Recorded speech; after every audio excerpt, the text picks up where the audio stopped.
Bonjour à tous, bienvenue dans ce webinaire sur votre SCPI PFO. Vous êtes nombreux à vous être inscrits puisque vous êtes plus de 200. Nous accueillons donc volontiers aujourd'hui des associés de la SCPI, mais également des apporteurs, des distributeurs ainsi que des conseillers. Alors nous utilisons les nouvelles technologies avec notamment Zoom de manière à pouvoir vous présenter à distance et faire un bilan 2019 de PFO ainsi que les perspectives et bien évidemment vous relater l'impact Covid qui a pu avoir à la fois sur votre société de gestion, sur votre SCPI, mais également sur le secteur de l'immobilier en général. Alors les intervenants, je suis Eric Cosra, président de Perial AM. Vous aurez, après ça, vous allez pouvoir entendre Yann Wickock, qui est directeur du fund management chez Perial, puis Loïc Hervé, donc directeur général délégué de Perial AM, et enfin Anne-Claire Barbery, responsable RSE et innovation chez Perial, qui vous présentera notamment les grandes tendances dans lesquelles nous nous inscrivons et leur impact que nous souhaitons mettre en place sur votre SCPI. Je précise que ce webinaire n'est pas une assemblée générale. Celle-ci se tiendra à huis clos à la mi-juillet. Vous avez reçu normalement par voie postale les rapports annuels. En tout cas, vous pouvez les télécharger sur perial.com ou sur votre espace privé extranet. Et simplement, c'est de nous renvoyer les votes par correspondance ainsi que les élections des membres du conseil de surveillance pour lequel vous êtes invités et donc à nous envoyer à travers l'enveloppe T que vous avez reçue ou que vous allez recevoir. On va donc vous parler un petit peu de la partie de l'impact Covid, puisque nous avons connu tous une crise inédite et sévère. Nous avons été, l'ensemble des collaborateurs de Perial, c'est-à-dire 220 personnes en télétravail, et nous avons continué à gérer vos fonds, à vous satisfaire le mieux possible et à assurer la performance de PFO. C'était notre objectif premier, à la fois la communication, à la fois rassurer les parties prenantes, négocier avec les locataires, puisque beaucoup de locataires ont effectivement suspendu leur loyer pendant cette période. Nous avons effacé pour les TPE en fermeture administrative les 3 mois de loyer, ce qui a un impact négligeable sur vos fonds. Et en revanche, nous négocions avec fermeté et bienveillance avec les autres locataires de manière à pouvoir récupérer les loyers qui seront vos dividendes de demain. La partie sanitaire également nous a amené à protéger nos collaborateurs, donc qui reviennent progressivement donc dans nos bureaux. On aura cette question justement sur l'arbitrage télétravail et bureau, et notamment le rôle et la mission du bureau de demain, puisque celui-ci est à l'heure actuelle fortement décrié. Mais PFO, ce n'est pas uniquement du bureau, c'est également d'autres secteurs d'activité dont on vous parlera donc plus tard. Et enfin, donc, nous avons assuré un plan de continuité de l'activité qui nous est demandé, qui permet de pouvoir assurer la gestion de vos fonds dans des périodes stressantes ou en tout cas inédites. Et donc, toutes les équipes de Perial ont été au rendez-vous. Alors, en ce qui concerne la partie sur le secteur immobilier et l'impact du Covid, c'est une crise inédite qui a permis, comme toutes les crises, de constater que nos intuitions que nous avions sur les grandes tendances qui se dessinaient dans l'immobilier d'entreprise se sont confirmées et vont s'accélérer. Vous savez que Perial est déjà un leader important en environnement, avec des performances environnementales, pas seulement à travers sa SCPI PFO2, mais également à travers l'ensemble du patrimoine, dont votre SCPI PFO.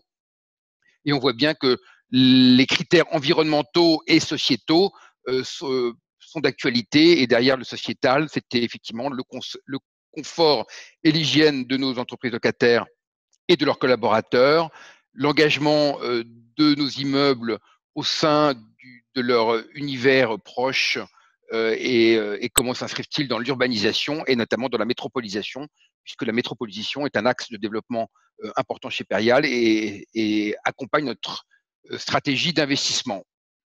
Et puis bien évidemment, nous l'avons tous expérimenté à la sortie de cette crise et pendant cette crise, c'est-à-dire la transformation de nos comportements en tant que citoyens, mais étant également en tant qu'acteurs économiques, et les modifications des usages, notamment les usages de bureaux, c'est-à-dire que a-t-on besoin encore de bureaux? Et c'est la question pour laquelle nous allons répondre avec une forte conviction. Mais nous sommes également convaincus que l'évolution de l'immobilier d'entreprise doit changer, va évoluer, et Perial et ses équipes sont bien évidemment au premier plan pour pouvoir anticiper ces nouveaux usages et pouvoir les conforter au sein du patrimoine de PFO2, que ce soit en France ou à l'étranger, et de manière à pouvoir continuer à rendre votre patrimoine performant et avec des performances compétitives pour le futur. Le constat également de cette crise, c'est que l'immobilier confirme sa résilience, son secteur résilient, qui est bien évidemment favorable à l'épargne à long terme et à la préparation retraite, parce que l'immobilier, c'est de l'actif tangible, parce que l'immobilier, c'est également est moins versatile que peuvent l'être la bourse.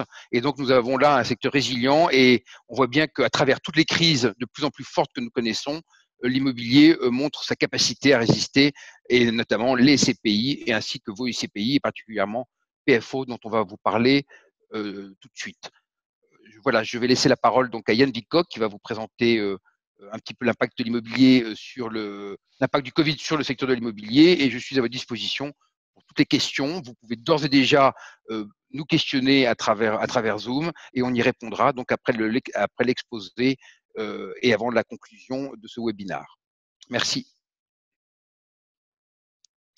Merci Eric, bonjour à tous. En préambule, nous voulions vous faire un petit rappel sur où en était le marché immobilier quand la crise a frappé en mars 2020, il y a quelques mois. Contrairement à ce que nous avions pu vivre pendant la crise 2008, qui elle était une crise immobilière, nous avons des fondamentaux de marché qui étaient extrêmement sains et solides en mars 2020. Tout d'abord sur le plan de l'investissement, puisque depuis plusieurs années, nous battions chaque année des records d'investissement en France et en Europe.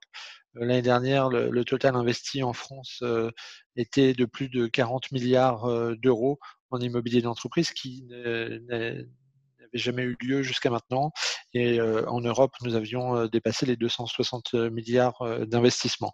Donc un marché qui était très solide, avec une pluralité d'acteurs, à la fois des acteurs type SCPI, mais beaucoup d'acteurs étrangers qui viennent apporter une base solide au marché. Et tout ça a eu un impact sur les taux de rendement, puisque, comme vous l'avez pu le contacter, les taux de rendement des immeubles ont baissé tendanciellement depuis plusieurs années, mais en restant significativement plus élevés que les taux de rendement de l'obligation sans risque, par exemple l'OAT 10 ans en France, puisque elle était en territoire négatif. Ce qui fait que ce qu'on appelle la prime de risque pour investir dans l'immobilier n'avait jamais été aussi élevé, donc il n'avait jamais été aussi intéressant que ces dernières périodes pour investir dans l'immobilier, et c'est pour ça que beaucoup d'argent arrivait sur ces marchés.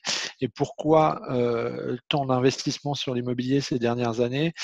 Parce que le marché se portait très bien au niveau de la location. On a des taux de vacances qui étaient au plus bas et qui seront toujours au plus bas dans toutes les grandes métropoles françaises et européennes. Que vous soyez à Paris où on est à moins de 3%, que vous soyez à Lyon, que vous soyez à Nantes, à Amsterdam, à Munich, à Madrid, toutes ces villes ont vu des taux de vacances historiquement bas depuis quelque temps. Et c'est quelque chose qui pousse forcément la valeur des biens immobiliers. Le stock d'immeubles également en construction est globalement faible. Il y a quelques exceptions sur le marché européen, notamment Berlin, on peut citer. Mais globalement, si on compare à ce qui s'est passé en 2008, où on avait énormément d'immeubles qui allaient arriver sur le marché, d'immeubles neufs, on a un pipeline d'immeubles en construction qui est relativement maîtrisé. Les villes ont beaucoup plus maîtrisé leur développement, et donc ça va permettre de limiter l'impact sur le marché locatif. Et donc tout ça explique le développement de l'immobilier de bureaux ces dernières années. Il en va de même sur d'autres secteurs, la logistique notamment, L'hospitalité, donc l'hospitalité qui regroupe l'hôtellerie, qui s'est très fortement développée. L'Europe est la première destination de tourisme au monde, a développé également un très fort tissu d'hôtellerie d'affaires. Et donc c'était un secteur qui fonctionnait très très bien.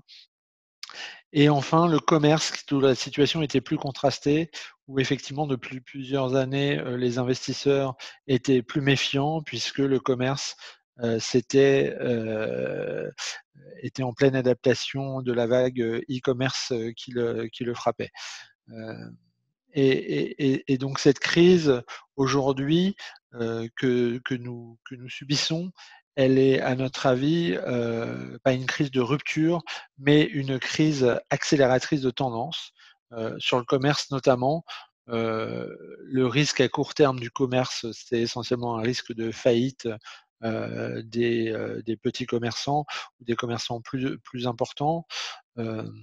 Et c'est quelque chose qui devrait continuer à restructurer le paysage du commerce. On aura toujours besoin de commerce en France, mais il faut être très vigilant sur les tendances qui en sortent. Et c'est pour ça que depuis 3 ans, vous avez pu le voir, nous n'avions pas acheté de commerce sur PFO parce qu'on attendait cette consolidation du secteur et de voir comment ça se passait. Pour l'instant, on va attendre que la crise se passe pour voir les secteurs qui ressortent dominants, même si nous avons quelques convictions sur le sujet. Sur la partie bureau, on va passer de plus de bureaux dans le monde de demain à mieux de bureaux, des bureaux plus flexibles, des bureaux qui sont mieux de partage. Et Loïc vous fera une présentation plus détaillée sur le sujet. Sur l'hôtellerie, l'impact de la crise pour nous est beaucoup plus passager.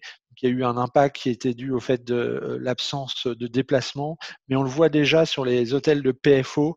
Les hôtels de PFO se sont très bien comportés pendant la crise.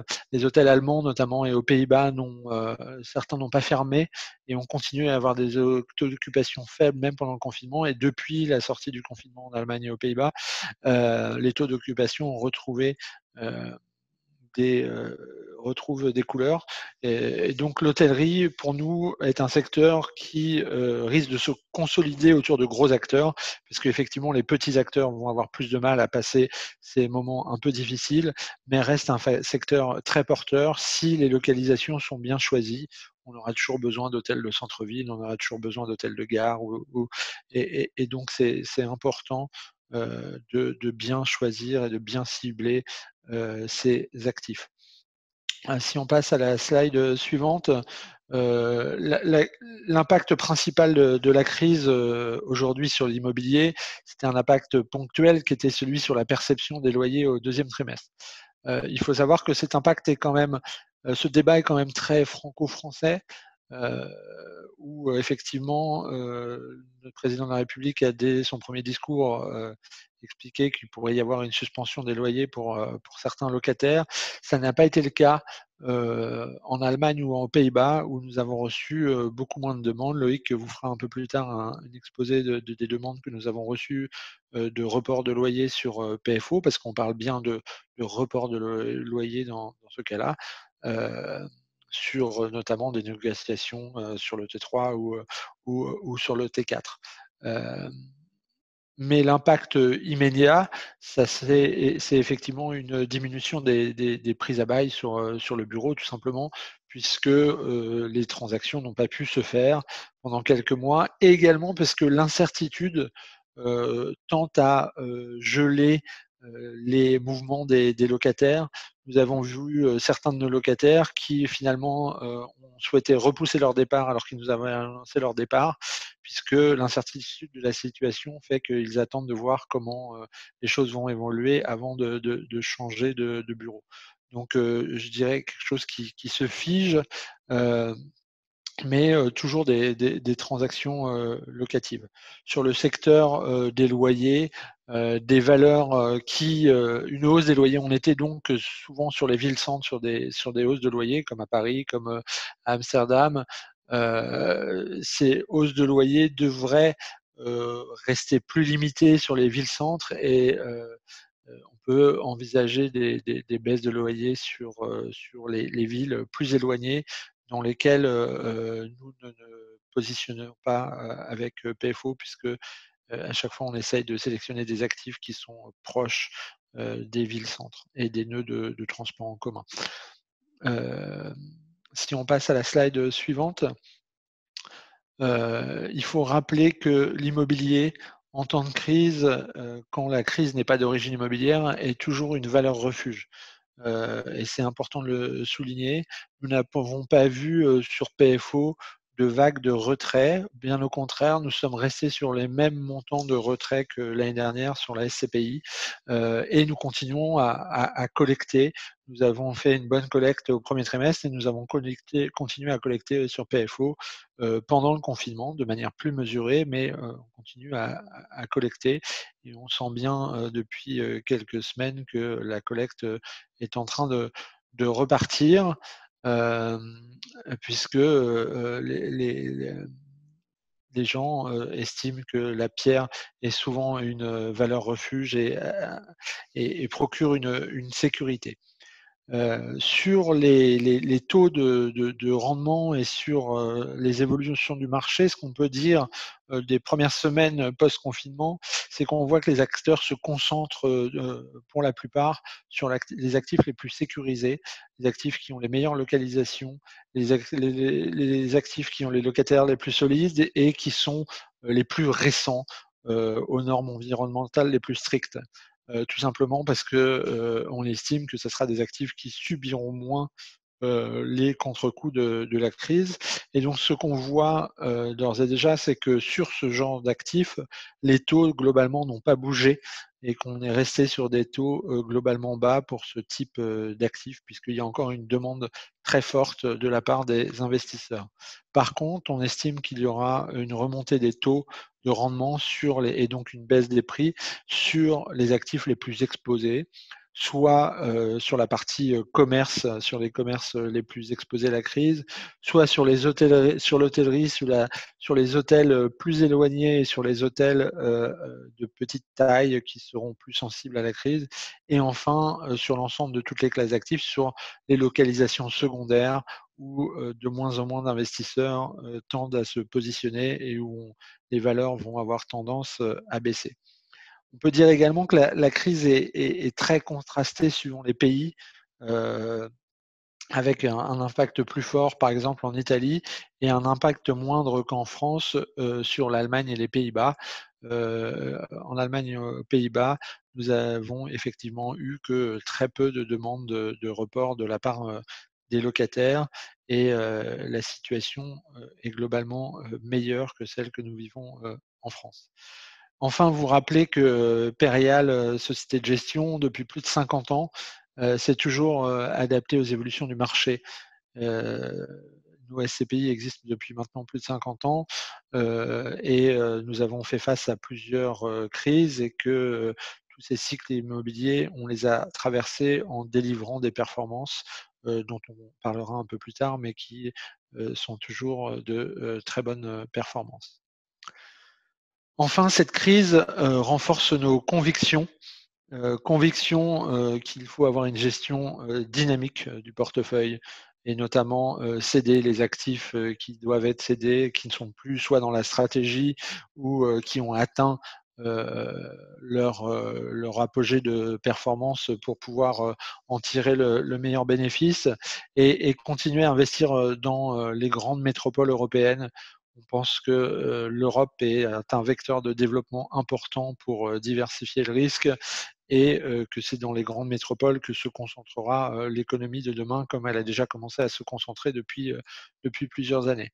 Et continuer également à acheter des actifs qui sont des actifs flexibles pour s'adapter au marché de demain, et qui ont surtout des normes environnementales strictes, puisque de plus en plus les locataires nous demandent d'aller vers ce genre d'actifs. Je vais passer la parole maintenant à Loïc, qui va vous faire un point sur les nouvelles tendances de l'immobilier tertiaire. Merci Yann, bonjour à toutes, bonjour à tous. Je vais tout d'abord vous parler du secteur du bureau, puisque votre SCPI est composé à plus de 60% d'actifs de bureaux. pour vous indiquer qu'on entend beaucoup de choses et il y a pas mal de questions autour du télétravail et de la place du bureau dans le monde de demain. Nous affirmons, nous, une conviction très claire chez Perial Asset Management sur le bâtiment de bureau, c'est qu'il est au cœur de la réinvention de la société en cours et de l'économie. Et nous sommes intimement convaincus que sa place reste centrale et qu'au contraire, après une période de télétravail forcé, si je puis dire, pendant près de 2 mois pour un certain nombre d'entreprises, le retour dans le lieu qui consacre quelque part l'existence et le creuset de l'entreprise est absolument pertinent et essentiel. Alors très clairement, si le bureau est au cœur de la stratégie de l'entreprise et au cœur du développement du territoire par rapport à l'emploi qu'il crée et qu'il développe sur le territoire, il est également en pleine évolution. Il est en pleine évolution parce que le télétravail bouleverse les temps de travail entre 3 lieux. Un lieu qu'on peut définir comme le home office, donc ce télétravail qui, en fonction des entreprises et les accords qui vont être pris globalement correspond à 1 journée ou 2 journées par semaine. Alors à quelques exceptions près d'entreprises qui veulent aller beaucoup plus loin, mais nous ne pensons pas que ce soit une très bonne idée.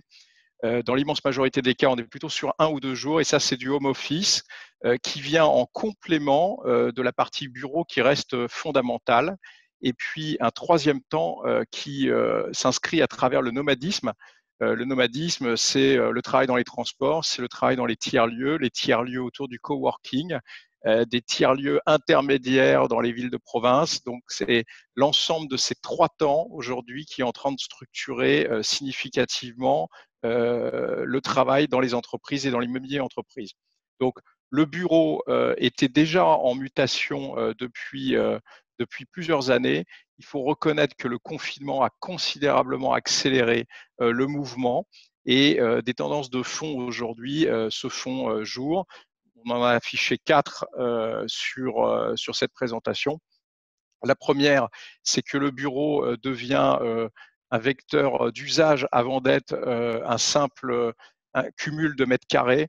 Très clairement aujourd'hui, que ce soit nos preneurs, l'utilisateur de l'entreprise, il veut des services au sein de l'immeuble. Il veut également que l'immeuble soit situé, si possible, dans un quartier mixte qui offre une porosité avec son environnement immédiat et qui permette de faire entrer les services dans l'immeuble. Donc c'est ce lien autour des services dans l'immeuble et autour de l'immeuble qui devient complètement clé en termes d'attractivité pour les utilisateurs des immeubles. Le deuxième point qu'on peut indiquer dans ce bureau, cet office as a service, c'est la souplesse que réclament les preneurs à la fois dans les baux, dans les contrats de location, et également dans la flexibilité des usages et des aménagements au sein des immeubles. Très clairement, le flex office est une tendance de fond sur les actifs immobiliers parce qu'elle permet justement d'absorber une véritable souplesse, et on l'a bien vu pendant la crise sanitaire en termes d'aménagement et réaménagement permanent d'espace, et elle permet de libérer des mètres carrés pour les transformer en espaces informels qui vont permettre d'accueillir les collaborateurs dans de bien meilleures conditions. Ce sont des salles de réunion de qualité, des espaces d'échange, parce que c'est bien ça le cœur du bureau, comme on va le voir ensuite sur le caractère de hub social qui permet d'accueillir l'ensemble des collaborateurs. Le deuxième point très important dans ces tendances, de notre point de vue, c'est la sobriété environnementale. Celui-là, c'est peut-être le point qui est mis en avant depuis très longtemps. En tout cas, chez Perial, on a cette conviction depuis de très nombreuses années, puisque nous avons cherché à aller très loin et par anticipation sur le décret tertiaire qui est rentré en application en fin d'année dernière sur l'ensemble de notre parc. Nous devons clairement accompagner les évolutions de nos actifs, quels qu'ils soient, vers une société décarbonée, vers une fin programmée de l'énergie fossile. Et donc, ce décret tertiaire qui pousse les entreprises et qui pousse les bureaux à baisser fortement les consommations énergétiques à horizon 2030 devient quelque chose de fondamental. Et nous sommes parfaitement armés chez Perial Asset Management pour accompagner ce point.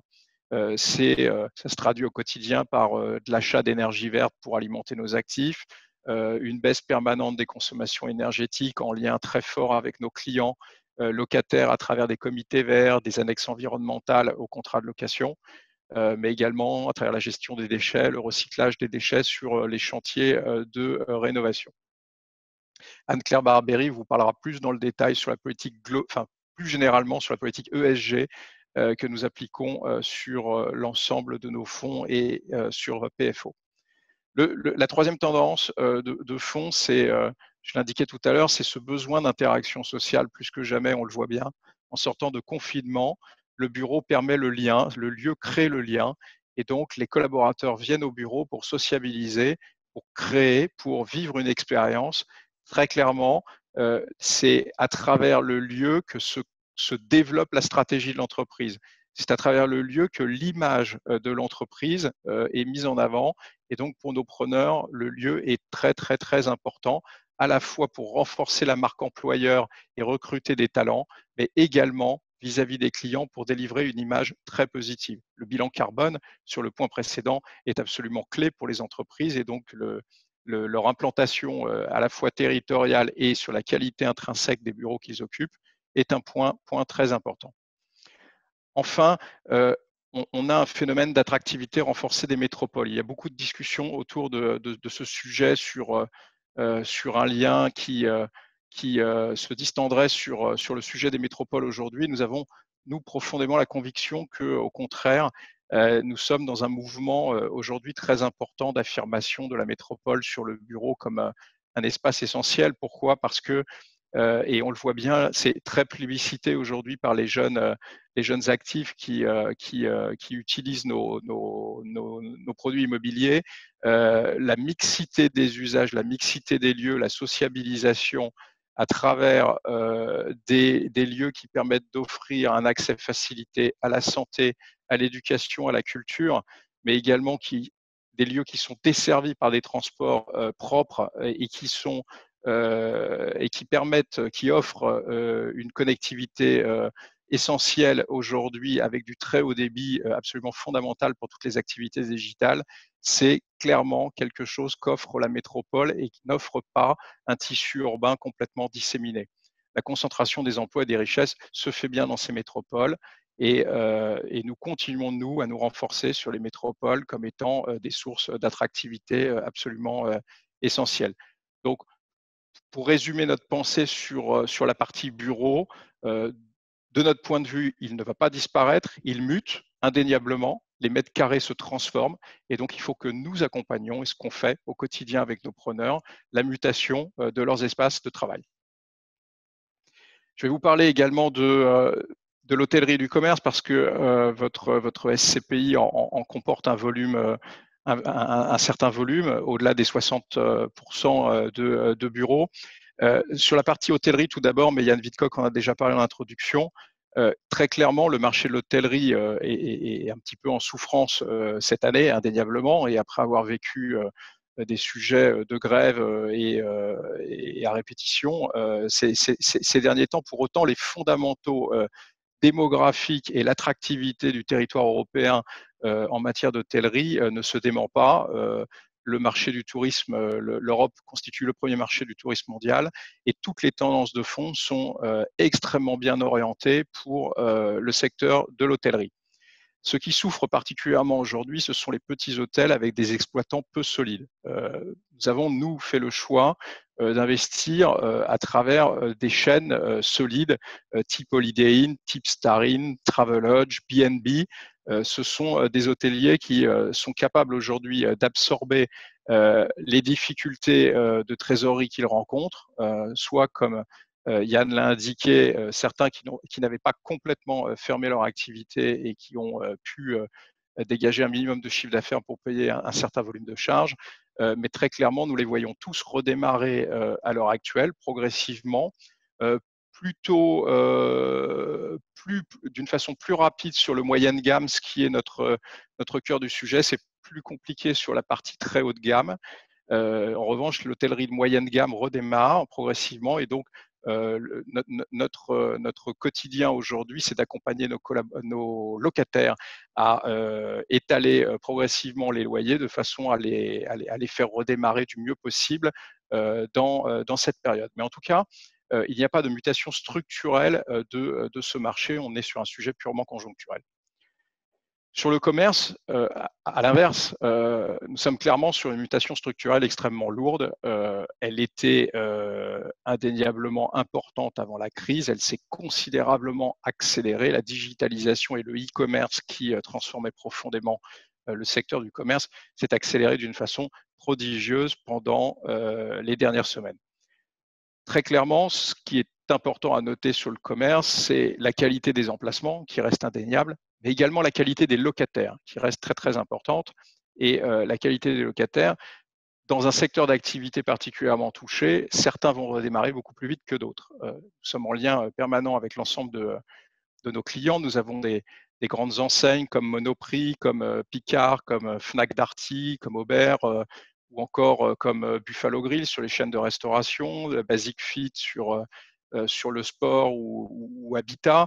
Nous voyons effectivement des marques qui, pour un certain nombre, avaient déjà significativement pris le pli du e-commerce et qui ont plutôt tout à fait correctement résisté dans la période, même si Eric le disait en introduction, il faut les accompagner en termes de trésorerie dans la période pour les faire redémarrer du mieux possible.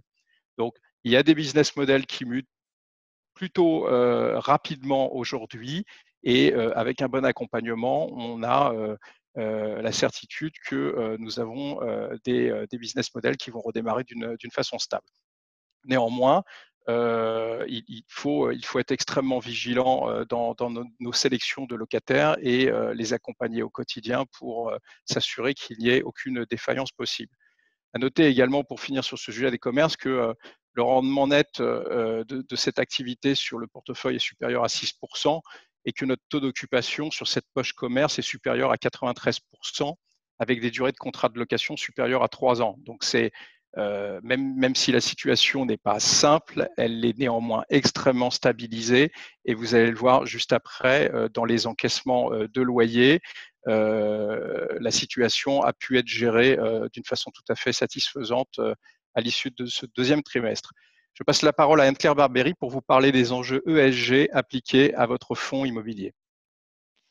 Merci Loïc. Bonjour à toutes et à tous. Alors effectivement, Loïc vient de vous présenter les piliers de notre vision de l'immobilier de demain. Alors c'est important de vous la partager car nous pensons que cette vision répond aux grands enjeux auxquels l'immobilier est confronté. Le premier enjeu qui est encore plus d'actualité aujourd'hui, c'est l'enjeu de la santé. Aujourd'hui, notre habitat naturel, c'est l'environnement bâti dans lequel on passe plus de 90% de notre temps et qui impacte forcément nos paramètres de santé et de confort qui nous amènent aussi à améliorer cet enjeu d'échanges sociaux. Le deuxième point qu'on peut mentionner, c'est l'enjeu de la démographie. Aujourd'hui, les projections à 2050 montrent qu'il y a une explosion de population citadine dans le monde, d'où un enjeu de pouvoir bien concevoir les espaces bâtis qui doivent s'adapter justement à l'évolution de ces usages-là.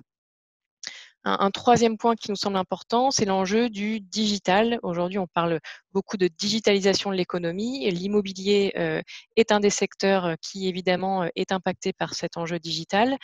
Les projections indiquent également que le nombre d'objets connectés va exploser. Alors, objets connectés, l'enjeu est de comprendre quelles en sont les conséquences. Est-ce que ça répond vraiment à des besoins précis? Est-ce que c'est en lien avec l'enjeu de sobriété de consommation énergétique? Donc, tous ces éléments-là doivent bien être intégrés à la conception et à l'utilisation des bâtiments. Un deuxième ensemble de critères qui nous semble important, c'est tous les sujets autour du climat, de la biodiversité et de la résilience. Pourquoi? Parce que le secteur du bâtiment et de la construction sont responsables de près de 40% des émissions de CO2 liées à l'énergie.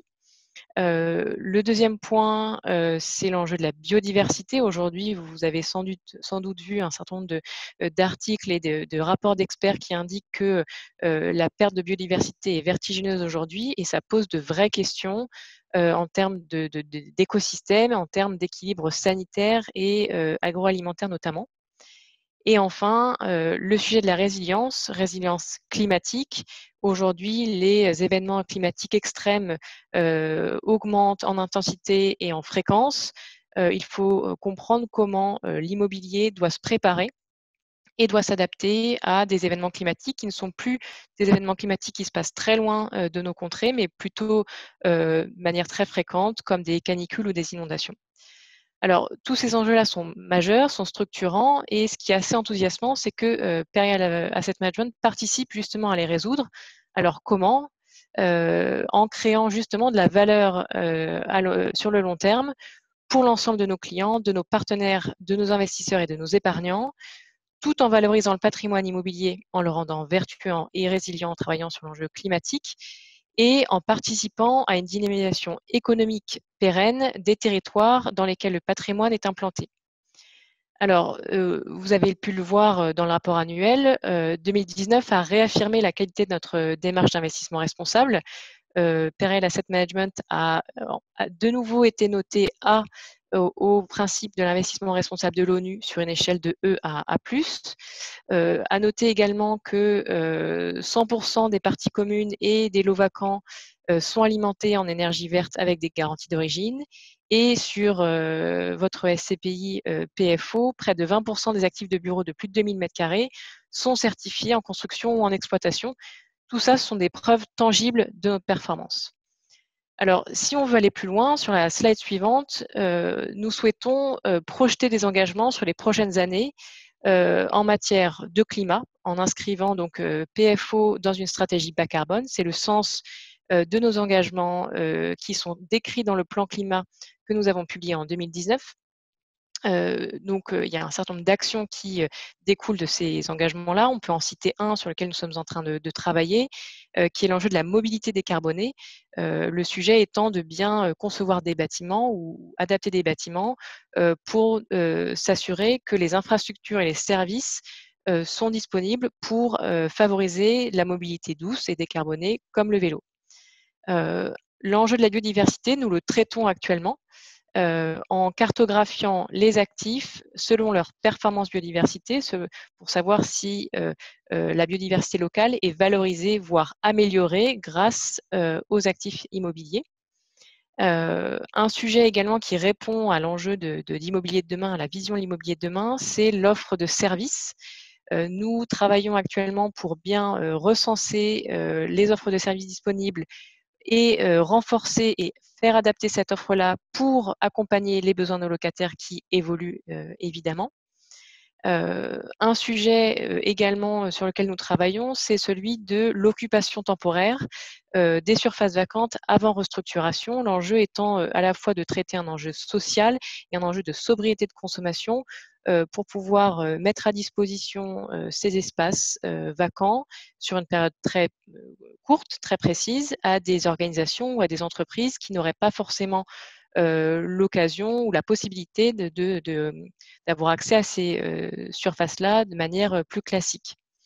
Donc, tous ces éléments-là concourent à notre démarche d'investissement responsable qui se traduit aujourd'hui par un chiffre important. 100% des nouvelles acquisitions de PFO sont notées selon une grille d'analyse ESG qui est alignée sur les critères du label ISR Immobilier, label qui devrait sortir prochainement.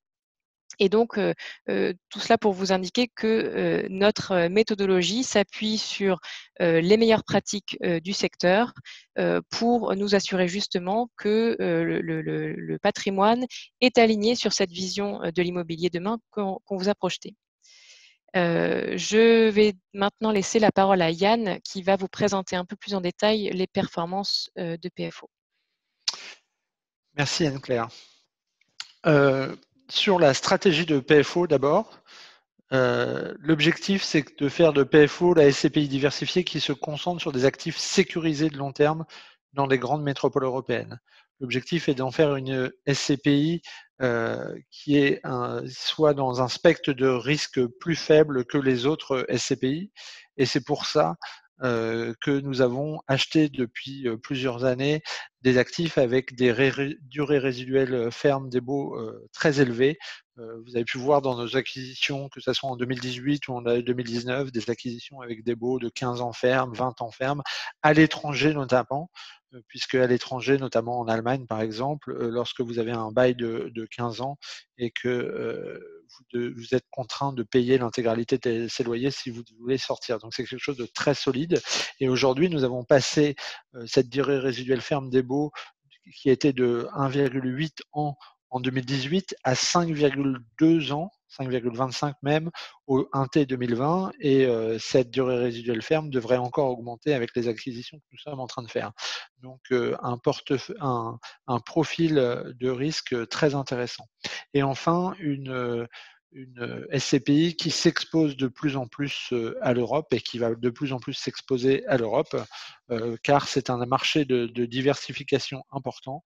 Nous étions sur PFO, nous avions 0% en 2016 et nous sommes maintenant au 1T 2020 à 25% et nous devrions finir l'année à environ un tiers de nos actifs situés hors de France, ce qui est très intéressant à la fois pour des questions de diversification du risque, comme je le disais tout à l'heure, ce sont des pays, notamment l'Allemagne et les Pays-Bas, qui ont été moins touchés par exemple par la crise, mais également intéressant pour aller chercher des caractéristiques de baux qui sont différentes qu'en France, et notamment ces baux de durée très longue qu'on ne trouve pas en France, puisqu'en France, la durée maximum d'un bail, c'est de 12 ans et le plus souvent, c'est de 9 ans.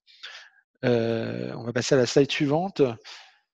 PFO est sur une très bonne dynamique depuis 3 ans, puisque nous avons réussi à augmenter depuis 3 ans les dividendes. Nous sommes passés de 46 € à 47 € et nous avons augmenté aussi les valeurs de part 2 fois sur les 3 dernières années, 1,2% en 2017 et 2,1% en 2019. Donc une dynamique qui était très bonne avant que la crise n'arrive et qui nous a permis également d'avoir du report à nouveau des réserves que nous avons reconstituées. Donc maintenant, nous avons un peu plus d'un mois de réserves de côté et des réserves qui nous permettraient éventuellement que nous pourrions distribuer si l'impact sur les loyers était trop important. Et enfin, un taux d'endettement très maîtrisé, puisque nous avons maintenant 15% de dette sur PFO, qui nous permet de bénéficier un peu de l'effet de levier et de doper un peu le rendement de la SCPI, tout en restant sur des montants raisonnables. C'est la slide suivante. PFO aujourd'hui est sur la slide suivante. PFO est aujourd'hui sur une valorisation de plus de 700 millions d'euros à la fin 2019. On est même maintenant, avec les acquisitions du premier trimestre, au-delà de ce chiffre, avec une évolution des valeurs d'expertise l'année dernière de plus de 1%.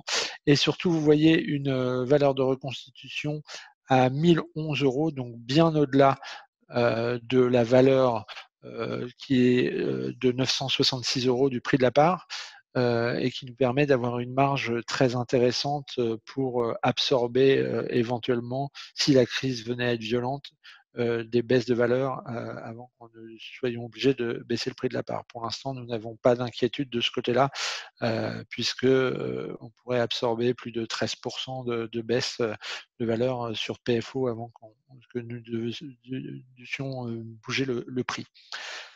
Je vais passer à la slide suivante. Sur la composition du patrimoine, effectivement, PFO est maintenant à 25% en Europe, vous voyez 8% en Allemagne, 12% aux Pays-Bas, donc dans des économies faiblement impactées. Ça reste majoritairement une SCPI de bureau, il faut le dire, c'est une SCPI diversifiée, mais à majorité de bureaux, donc 60% de bureaux aujourd'hui dans PFO, et pour le reste, nous avons 20% de commerce et 20% d'hospitalité, l'hospitalité recouvrant la santé, l'hôtellerie et la restauration notamment et l'éducation. donc une SCPI avec une base solide, une taille importante, il faut le souligner.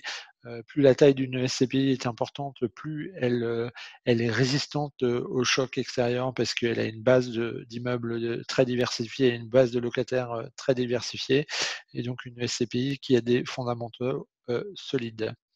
Sur la slide suivante, nous passons aux investissements 2020.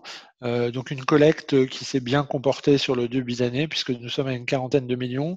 Nous avons déjà investi plus que ce que nous avons collecté, avec la collecte notamment de la fin 2019 et avec de la dette. Nous avons aujourd'hui 65 millions déjà signés, donc un immeuble à Amsterdam loué, donc un immeuble de bureau, Brunel, loué aux locataires, donc qui s'appelle Brunel, intégralement pour 7 ans ferme à ce locataire, qui a été signé en février. Un immeuble situé à Nantes dont on a signé la promesse pendant le confinement et qui est loué 6 ans ferme à Pôle emploi. Une clinique en Allemagne loué 20 ans ferme à un opérateur qui aujourd'hui a plus d'une vingtaine d'établissements en Allemagne et qui est très solide. Et nous avons signé la promesse fin mai, et le renouvellement de l'acte est prévu dans 15 jours. Et enfin, des exclusivités sur des exclusivités sur des hôtels dont nous avons choisi de décaler les acquisitions en septembre pour voir comment la situation se passait sur ces hôtels. Un hôtel dans le centre-ville de Hanovre, sur la gare centrale de Hanovre, et un hôtel à Stuttgart, sur la zone d'activité de Stuttgart, où notamment est présente Mercedes-Benz. Donc à chaque fois des hôtels d'affaires loués à des grands groupes aussi, vous pouvez voir, Starin et Holiday Inn, ce sont des grands groupes internationaux avec des garanties maison mère. Aujourd'hui, nous avons des bons échos sur ces hôtels dont le taux d'occupation a déjà augmenté. Et c'est pour ça que nous avions, c'est des hôtels que nous aurions dû acheter en avril-mai. Nous avons préféré attendre septembre pour être sûr que tout se passait bien sur ces hôtels. Et enfin, 2 hôtels situés en Île-de-France dont nous avons signé la promesse en fin d'année, qui étaient des hôtels en construction et dont la livraison devrait être prévue entre juillet et septembre, intégralement loués à BNB avec une garantie maison mère de BNB, donc très gros groupe également. Et BNB nous a réassuré de sa grande motivation à développer ces hôtels. Et enfin, également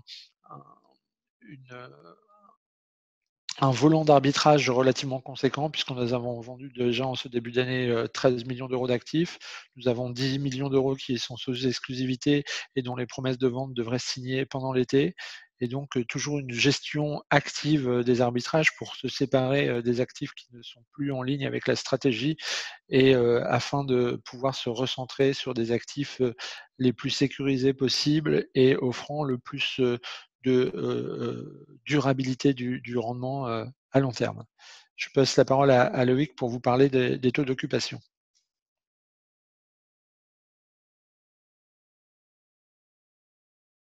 Excusez-moi, mon micro était coupé. Sur la partie d'activité locative, donc le taux d'occupation du parc de la SCPI s'établit à 95,2% au premier trimestre. Vous avez sur la partie gauche le taux d'occupation financier. Vous le savez, en France, il y a un système de franchise de loyer et qui est en général particulièrement concentré sur les premiers trimestres, qui fait que le taux d'occupation du financier paraît plus bas. Mais ce qu'il faut bien regarder, c'est le taux d'occupation réel du parc qui est très bon à 95,2%. Donc, l'écart est encore amélioré et en cours d'amélioration par des cessions qui peuvent être réalisées sur des actifs qui sont moins résilients aujourd'hui. Et un point également très important sur cette SCPI qu'a souligné Yann, c'est la sécurisation très forte de la durée résiduelle ferme des baux de 5,25 ans, qu'on travaille encore aujourd'hui, notamment à travers les encaissements de loyers, à sécuriser et à rallonger en permanence la durée des contrats de location pour permettre d'avoir cette sécurité et cette impossibilité pour les locataires de sortir à tout moment. Si je passe sur la slide suivante, un sujet important qui est le sujet de l'encaissement des loyers. Alors, À date, nous avons reçu en fait au deuxième trimestre environ 43% de demandes de nos clients, ce qui représente 142 négociations que nous avons menées. Donc la force de Perial Asset Management, c'est d'avoir des équipes intégrées à la fois d'asset management, mais également de gestion immobilière. Donc 25 personnes qui en permanence ont un lien étroit avec le client locataire final pour l'accompagner du mieux possible dans la période. Donc il y en a une moitié qui nous a rien demandé et une moitié qui a demandé des mesures. Ces mesures, on les a analysées selon la méthodologie suivante. Bon, tout d'abord, on a passé un contrat, un partenariat avec Dun & Bradstreet qui permet d'avoir un état financier des différentes entreprises, de s'assurer également en dialogue avec eux de l'état de leurs comptes et de l'état d'impact de la crise du Covid-19 sur leurs activités pour éventuellement, il y a pu y avoir quelques cas à la marge, rejeter éventuellement les demandes abusives. Une fois qu'on a traité ce sujet de demande abusive, derrière, on essaye au cas par cas de trouver une solution sur mesure. Le premier étage des mesures est d'offrir une mensualisation à nos clients ou passer de trimestriel à échoir à trimestriel échu, ce qui n'a pas d'impact en soi sur la performance des fonds, mais ce qui permet à nos locataires d'étaler l'impact de la baisse de leur chiffre d'affaires sur le lissage du paiement des charges. Donc ça représente une part significative des mesures qui ont pu être octroyées. Quand ce sujet d'étalement, enfin de mensualisation ou de trimestriel échu n'a pas été suffisant, nous avons négocié des protocoles d'accord pour étaler les loyers. C'est particulièrement vrai sur les commerces et sur l'hôtellerie, de façon à aider nos locataires à les accompagner au redémarrage de leur activité. Et fondamentalement, l'immense majorité des mesures qui ont été octroyées sont des reports du loyer sur le troisième trimestre et le quatrième trimestre, en contrepartie de la signature d'un protocole d'accord où le locataire s'engage clairement sur l'échéancier de paiement. Et puis enfin, dans les cas les plus complexes ou quand la durée des contrats de location est très courte, c'est ce que j'indiquais sur la présentation précédente, nous essayons de renégocier avec les locataires l'octroi de franchise de loyer contre le rallongement de la durée des contrats de location. Et ceci de façon à soutenir les valeurs d'expertise. C'est particulièrement vrai sur les sujets commerce pour lesquels nous pouvons offrir des franchises de loyer à nos clients, rallonger de 2 ans, 3 ans, 4 ans la durée des contrats de location, ce qui permettra de soutenir la valeur d'expertise en fin d'année. À date, je peux vous donner des chiffres d'encaissement. Donc, sur le premier trimestre, nous avons rentré plus de 90% des loyers à date. Et sur le deuxième trimestre, nous avons traité 85% des loyers, dont 60% d'encaissement direct et 25% de report d'étalement sur le troisième trimestre et le quatrième trimestre. Donc, quand ces étalements auront été payés par les locataires, ils n'auront pas d'impact sur le résultat de cette année. Donc, 85% des loyers traités à ce stade en report ou en encaissement direct.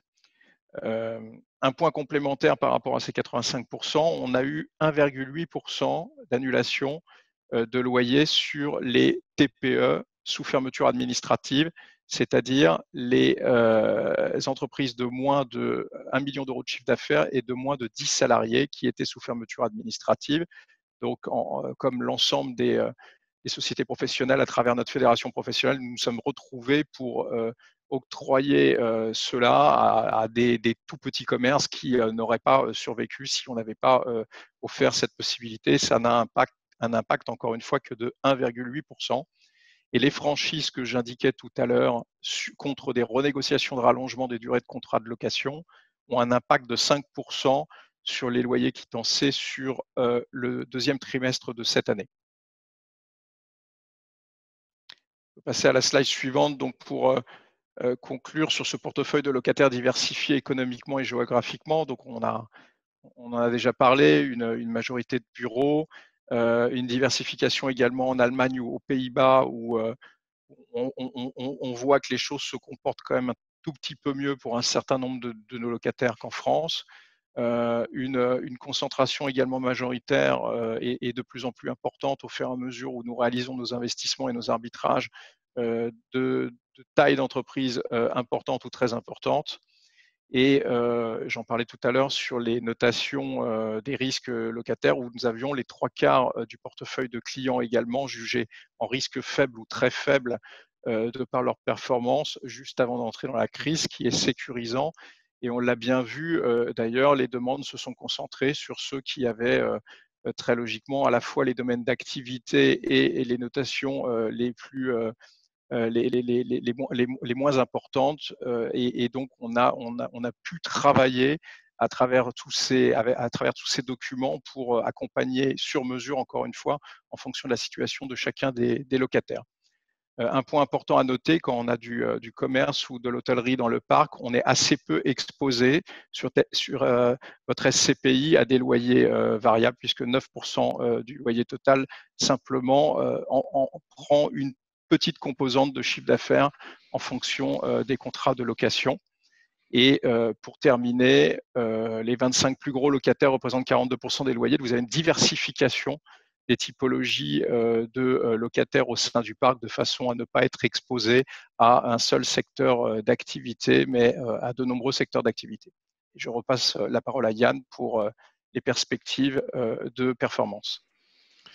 Merci Loïc. Et donc, compte tenu de ce qu'on vient de voir ici, donc effectivement, PFO a été plus impacté par la crise que nos deux autres SCPI, dû à son exposition notamment sur le commerce, qui est un secteur plus touché. Nous avons revu nos fourchettes de dividendes pour l'année 2020 de façon assez large, parce que quand nous les avons revues en mars-avril, l'ampleur de la crise était encore inconnue, et elle reste encore inconnue très largement. On ne sait pas aujourd'hui si cette crise sera une crise en V, une crise en L, si la reprise sera très rapide ou pas. Les mesures qui ont été mises en place par les différents gouvernements européens tendent à amortir cette crise, à essayer de faire repartir l'économie très rapidement. En tout état de cause, donc nous avons mis une fourchette de dividendes entre 38,60 et 44 euros par part, et versé un dividende au premier trimestre de 10 euros par part, afin d'anticiper ces mesures sur les loyers de PFO. On est confiant aujourd'hui pour pouvoir délivrer une performance à l'intérieur de cette fourchette. Nous n'avons pas encore les chiffres du T2 puisque le trimestre s'est écoulé il y a 3 jours. On devrait les avoir d'ici une petite semaine. Mais de ce que nous voyons, nous sommes confiants pour pouvoir délivrer une performance à l'intérieur de cette fourchette de dividendes.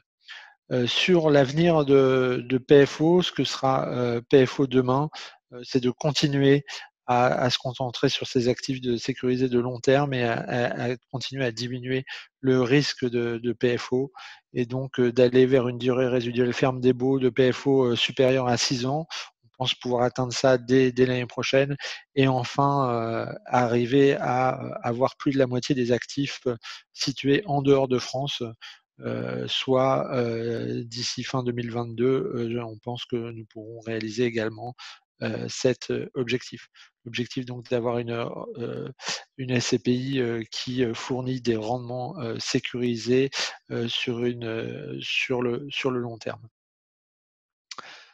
Si on passe au nouveau service, vous dire que depuis le 15 juin, Perial a mis en place une solution d'épargne programmée sur l'ensemble de nos 3 véhicules, donc PFO bien évidemment, mais également PFO2 et PF Grand Paris, afin de faciliter vos solutions d'épargne. Vous pourrez mettre en place un virement pour acheter des parts de nos SCPI, et vous choisirez bien évidemment à la fois le montant et la périodicité, soit mensuelle, soit trimestrielle, soit annuelle. Le but est de vous apporter plus de souplesse, et vous pourrez bien évidemment faire tout ça en ligne, modifier, suspendre, arrêter bien évidemment, et tout ça bien évidemment sans aucun frais. Vous rappelez ce que disait également Eric en début, ce webinaire n'était bien évidemment pas l'assemblée générale de PFO, et compte tenu du fait que nous ne pouvons pas tenir d'assemblée physique aujourd'hui pour des questions de limitation de rassemblement, et parce que nous ne pouvons pas, les statuts ne nous permettent pas de les tenir non plus à distance, Donc cette assemblée générale du PFO se tiendra à huis clos et il s'agira d'une assemblée extraordinaire puisque dans les résolutions, nous avons une résolution extraordinaire qui est l'augmentation du capital de PFO pour pouvoir continuer à adapter PFO aux évolutions à venir du marché. Nous vous invitons également à participer au vote par correspondance sur les membres du conseil de surveillance. C'est un organisme très important qui contrôle notamment notre gestion et avec qui nous sommes en étroite relation. Donc, n'hésitez pas à envoyer vos bulletins de vote pour à la fois les résolutions et pour élire les membres du conseil de surveillance. Ces bulletins de vote devront être reçus avant le 13 juillet 2020. Là, l'Assemblée générale ayant lieu le 17 juillet, ils doivent nous être parvenus 3 jours ouvrés avant l'Assemblée générale. Vous avez une enveloppe T à l'intérieur de vos convocations qui vous permettent de participer au vote.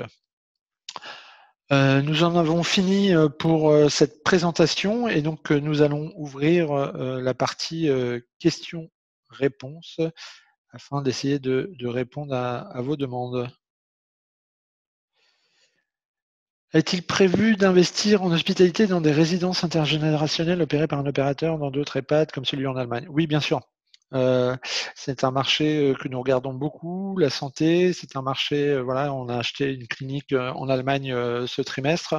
C'est que l'Allemagne notamment, puisqu'il y a un fort vieillissement de la population en Allemagne, mais c'est un secteur qui représente assez peu d'investissements par an parce que c'est un petit secteur en fait par rapport au secteur du bureau ou du commerce. Mais dès qu'il y a des opportunités, nous essayons de nous positionner dessus. Après, il faut voir que de plus en plus d'investisseurs se positionnent sur ces secteurs et donc les taux de rendement ont fortement bossé sur ces secteurs. On a acheté des EHPAD en Allemagne il y a 2 ou 3 ans à des taux de rendement entre 5,5 et 6,5%. Depuis 12 mois, on est plutôt sur entre 4 et 5%. On a des taux de rendement qui ont fortement baissé sur ces. Donc, il faut également, pour que nous préservions le rendement sur PFO, qu'on se positionne sur ces actifs qui ont un rendement intéressant. Mais effectivement, c'est un secteur sur lequel nous souhaitons continuer à nous positionner. Il y a des questions autour des demandes locataires. J'en vois au moins 2 concentrées sur le même sujet. Donc, effectivement, on a reçu un certain nombre de demandes clients. Suivant les fonds, on est entre 25 et 40-42% de demandes clients. Donc, on a entre voilà, un tiers et un peu moins de la moitié des clients qui viennent nous voir. Bon, l'ensemble des secteurs d'activité du marché sont impactés par la crise du Covid. Il y en a quand même peu qui n'ont pas été impactés du tout par le sujet.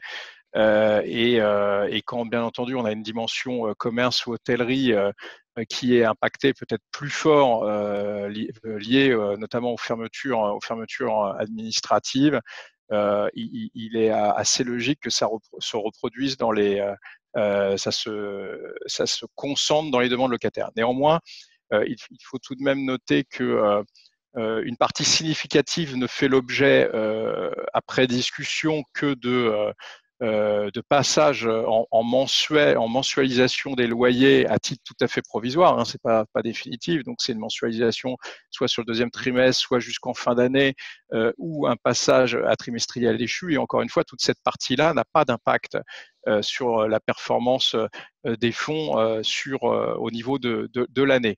Après, on a le sujet des reports de loyer, et donc on a pris soin systématiquement, quand on octroyait un échéancier de paiement à un locataire sur le 3e et le 4e trimestre, d'avoir un accord cadre par écrit signé avec le locataire sur le dit échéancier de paiement. On s'est assuré également que par rapport aux éléments économiques qu'il pouvait nous transmettre sur le redémarrage de son activité, ces protocoles étaient soutenables. Et donc, les loyers qui n'ont pas été encaissés dans ce cadre-là au 2e trimestre vont l'être sur le 3e et le 4e trimestre, donc sans impact sur la performance annuelle du fonds. Les derniers 10% qui sont en cours de traitement aujourd'hui, donc on peut considérer qu'ils sont à risque d'impayés tant qu'on n'a pas trouvé un accord avec les clients. Néanmoins, il y a un certain nombre de discussions en cours, notamment sur des franchises de loyer contre des rallongements de durée de contrat de location qui sont positifs pour soutenir les valeurs d'expertise de ces actifs. Donc ce serait 10% maximum, ce qui représente 2,5% des loyers annuels qui sont encore en cours de traitement aujourd'hui. Mais il faut quand même noter qu'on en a traité 90% aujourd'hui dans un contexte économique particulièrement difficile. J'ai vu une question pour Anne-Claire, enfin moitié pour Anne-Claire, moitié pour. Comment positionnez-vous PFO et PF versus PFO2? Le positionnement de Perial sur l'environnement conduit-il à rapprocher à terme PFO de PFO2? Si oui, à quel horizon? Alors, il y a une première réponse sur laquelle moi je vais intervenir. Non, il n'y a pas de rapprochement en termes de stratégie puisque PFO2 est une SCPI de bureau pure et PFO est une SCPI diversifiée. Sur le rapprochement, sur la politique environnementale, là oui, il y aura effectivement un rapprochement et je vais laisser Anne-Claire répondre sur le sujet. Anne-Claire? Loïc, tu veux répondre? Écoute, je peux répondre. On a, je pense, un track record et une expertise extrêmement développée à travers PFO2, puisque il y a 10 ans, nous avions anticipé ce qu'est le décret tertiaire aujourd'hui et qui est rentré en application en fin d'année dernière. Et ce savoir-faire que nous avons développé, nous avons décidé de le décliner de la même façon sur l'ensemble de nos fonds. Donc, même si PFO2 sera bien entendu le premier fonds labellisé ISR, on a vocation à travailler exactement de la même façon l'ensemble de nos produits immobiliers, parce que nous avons la conviction que la création de valeur dans le monde dans lequel nous rentrons aujourd'hui se fera par le verdissement et la sobriété de nos actifs immobiliers. Donc, nous sommes en train de travailler la valorisation de demain.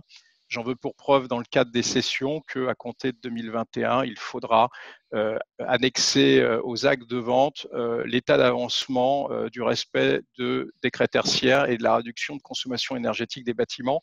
Donc indéniablement, tout cela va finir par avoir un impact sur les prix. On en parle depuis longtemps de green value. Elle ne s'était pas réellement matérialisée d'une façon significative. Aujourd'hui, clairement, on est rentré dans cette dynamique-là. Donc oui, on veut appliquer la même politique ESG à l'ensemble de nos fonds et de nos produits. Sur les investissements à l'étranger, concernant les investissements à l'étranger, certes les beaux sont très loin de la fiscalité favorable, mais les prix de plus en plus élevés au sein des 6 pôles majeurs et donc les rendements tirent à la baisse. D'autres pays sont-ils prévus de manière plus importante? Oui, mais les pays dans lesquels on investit sont les pays déjà les plus gros en termes d'investissement. Les autres sont de tout petits pays en termes d'investissement, je parle immobilier. Notre objectif déjà n'est d'investir uniquement que sur la zone euro pour des raisons techniques simples, c'est que les SCPI n'ont pas le droit réglementairement de se couvrir, donc c'est un peu technique, mais sur le risque de change. Et donc, quand on sort de la zone euro, on prend forcément un risque de change. Alors, on peut limiter en faisant payer les locataires des loyers en euros, etc. Mais on fait prendre forcément un risque de change aux porteurs de parts. Et on estime que la SCPI est un outil de gestion de bon père de famille, d'épargne de bon père de famille, et qu'on ne veut pas faire prendre ce risque. Et donc, forcément, on regarde les opportunités en Finlande, en Autriche, au Portugal, donc sur d'autres pays de la zone euro, mais qui restent des pays quand même très petits. Et donc, foncièrement, l'allocation des actifs sera forcément centrée plutôt sur l'Allemagne, l'Espagne, les Pays-Bas, la Belgique aussi. On va pouvoir regarder la Belgique qui a changé sa fiscalité. On n'investissait pas en Belgique parce qu'il y avait une fiscalité prohibitive sur les droits d'enregistrement des immeubles, hein, qui sont à plus de 12% en Belgique. Mais ça a été changé récemment pour les immeubles neufs qui n'ont plus de droit d'enregistrement. Et donc, on regarde actuellement des immeubles neufs autour de Bruxelles notamment. Mais voilà. Mais les marchés seront forcément, la taille de l'économie est forcément importante et donc la pondération devrait refléter quand même la taille des économies. Une question relative au lobbying fait par la profession pour faire baisser la fiscalité. Très clairement, donc nous sommes adhérents de l'ASPI, mais et très présents et proactifs auprès de l'ensemble des partenaires du marché pour porter bien entendu la bonne parole auprès du gouvernement et des différentes instances politiques pour améliorer au maximum cette fiscalité. Bon, malheureusement, je pense que sur le sujet de l'IFI, vu les circonstances actuelles, le dialogue n'est pas forcément évident, mais néanmoins, vous pouvez être certain qu'il y a un investissement très important de la société de gestion pour faire passer les meilleurs messages auprès des instances parties prenantes.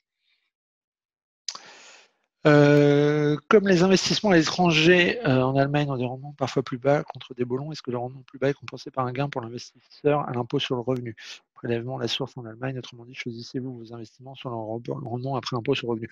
On choisit nos investissements selon leur qualité immobilière d'abord, mais effectivement, les rendements en Allemagne, on se permet d'avoir des rendements plus bas. Alors déjà, il faut savoir que les rendements en Allemagne sont beaucoup plus bas sur les immeubles de bureaux. Quand un immeuble de bureau, on va prendre l'exemple du marché de bureau, mais c'est vrai sur toutes les classes d'actifs, à Paris, le rendement prime jusqu'à la fin de l'année dernière était autour de 3%. En Allemagne, était autour de 2%, tout simplement parce que les loyers sont beaucoup plus bas et donc les prix au mètre carré sont beaucoup plus bas qu'en France. Mais on est sur des rendements très faibles, donc on se permet d'aller sur des rendements très faibles également, parce que notre taux d'imposition, par exemple sur PFO, le taux d'imposition en Allemagne est de l'ordre de 6 à 7%, ce qui est très avantageux pour un porteur de part. Donc c'est un peu technique, je ne vais pas rentrer dans les détails, mais grosso modo, la SCPI va payer sa fiscalité en Allemagne et le porteur de part va faire une économie d'impôt en France sur cette fiscalité qui a été payée. Et typiquement, elle paiera 7% sur les revenus de sa SCPI. Donc le porteur de part, lui, aurait payé beaucoup plus si les revenus avaient été imposés en France. Donc effectivement, c'est intéressant. Mais non, nous ne choisissons pas nos investissements comme ça, nous les choisissons vraiment en fonction de leur qualité immobilière, même si effectivement on se permet d'aller sur des taux de rendement plus faibles sur l'Allemagne par exemple. Et quant à la question très technique sur comment se traite la CSG des loyers à l'étranger, je vous inviterai à vous rapprocher de votre conseiller qui vous répondra parce que c'est vraiment technique. Yann, il y avait une question sur la partie PFO, PFO2, environnement. Mais on t'a passé la parole, mais en fait, tu n'as pas répondu. Désolé, ouais, donc Loïc a répondu en fait. D'accord. Loïc a répondu. Ok, parfait.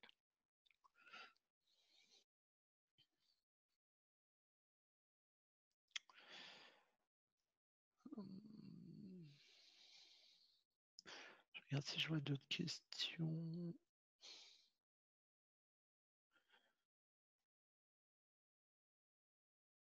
Et sur notre vision à 10 ans sur PFO, alors comme sur les deux autres, c'est compliqué d'avoir une vision à 10 ans, surtout dans une période d'incertitude aussi forte que la période actuelle. Elle est d'avoir une SCPI fortement européenne, avec toujours des actifs en France bien sûr, mais fortement européenne, sur des actifs situés dans des métropoles, dans les grandes métropoles européennes, avec des bons locataires et des baux longs. Je pense que c'est pour l'instant c'est ça. Une dernière question sur les cessions. Ouais, je la laisse, Loïc. Oui. La politique de cession relève essentiellement pour nous je dirais d'une approche saine en termes d'asset management qui consiste à sortir des actifs qui ne sont plus pour la partie bureau située sur les zones d'attractivité ou qui vont évoluer sur des zones d'attractivité par rapport à l'évolution notamment des transports en commun et des usages qu'on a évoqués précédemment. Donc, il y a un certain nombre d'actifs qu'on réalise aujourd'hui. On essaie bien entendu de les céder dans les meilleures conditions et en dégageant des plus-values quand c'est possible. Nous allons également travailler sur quelques sujets de commerce très particuliers. On ne veut pas dire que le marché soit très très porteur en investissement, donc on n'en vendra pas énormément et surtout on n'ira pas vendre à n'importe quel prix les actifs immobiliers. Donc encore une fois, c'est plus un travail en profondeur sur la rationalisation du portefeuille et son optimisation qu'on fait d'une façon opportuniste quand on a la possibilité de céder les actifs dans de très bonnes conditions. Une question assez technique, mais pourquoi la valeur de reconstitution a-t-elle baissé alors que la valeur des immeubles semble avoir augmenté? Alors, elle a très très légèrement baissé, elle est quasiment restée équivalente à l'année dernière. Tout simplement parce que la valeur de reconstitution, c'est la valeur des immeubles, d'expertise des immeubles qui est effectivement augmentée. Augmenter des frais, et c'est ces frais-là qui ont légèrement augmenté. Donc, des frais qu'il faudrait mettre en place pour racheter le même portefeuille, en fait. C'est pour ça que ça s'appelle reconstitution, c'est la valeur qu'il faudrait pour reconstituer le patrimoine de la SCPI.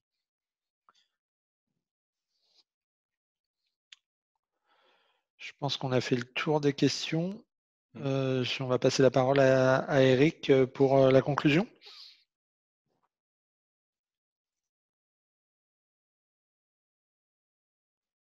Merci, merci Yann, merci Loïc, merci à vous tous pour cette participation à ce webinaire. Je sais que vous appréciez tous cette manière de reporting. On continuera par la suite. Maintenant, ça va devenir un acquis avec ces nouveaux outils technologiques et peut-être qu'un jour, on pourra tenir les assemblées générales de manière électronique, avec des votes électroniques, mais ça n'est pas encore possible pour le moment. Voilà, PFO est une SCPI diversifiée. Alors, je sais que c'est un petit peu difficile en ce moment où la mode est un petit peu aux SCPI thématiques et qui ont une plus grande visibilité, mais nous nous engageons à faire de PFO une SCPI à la fois diversifiée, présente dans tous les secteurs de l'immobilier, de manière à pouvoir mutualiser les risques et être également présente avec une stratégie européenne très forte et donc avec être présent dans beaucoup de pays européens. Nous avons déjà commencé par l'Allemagne et la Hollande, et nous allons continuer par les pays du Sud, notamment avec nos investissements hôteliers. Dans 10 ans, cette SCPI aura déjà évidemment beaucoup grossi, nous l'espérons. À ce sujet-là, vous êtes convoqué à une assemblée générale extraordinaire qui se tiendra donc en deuxième convocation et dont le caractère extraordinaire, la modification des statuts et l'augmentation du capital statutaire.